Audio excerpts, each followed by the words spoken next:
Bilan d'une décennie de stratégie, d'investissement et d'impact. À la 38e session ordinaire de l'Union africaine, Akinwumi Adesina, président sortant de la Banque africaine de développement BAD, a dressé un inventaire chiffré de ces 10 dernières années à la tête de l'institution.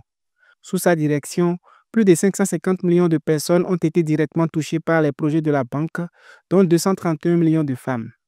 Les données révèlent que 127 millions de personnes ont désormais accès à de meilleurs soins, 61 millions à de l'eau potable, 33 millions à un assainissement amélioré, 46 millions aux services TIC et 45 millions à l'électricité. Your Excellency, I would like to say that the African Development Bank... L'électricité est notre principal problème et c'est pourquoi nous avons organisé la Banque africaine de développement et la mission 300 de la Banque mondiale pour connecter 300 millions d'Africains à l'électricité d'ici 2030. Connect 300 million Africans to electricity by 2030. Côté infrastructure, 55 milliards de dollars ont été investis en une décennie. Africa 50 levier d'investissement a mobilisé plus d'1 milliard de dollars, tandis que l'Alliance pour les infrastructures vertes a rassemblé 10 milliards.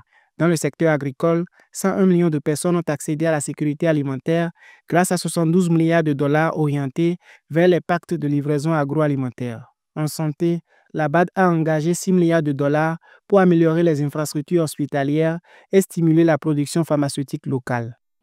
Nous sommes devenus le plus grand financier multilatéral des infrastructures en Afrique. Nous avons créé Africa 50 qui a levé plus d'1 milliard de dollars et l'Alliance pour les infrastructures vertes qui a mobilisé 10 milliards de dollars d'investissement pour les infrastructures vertes.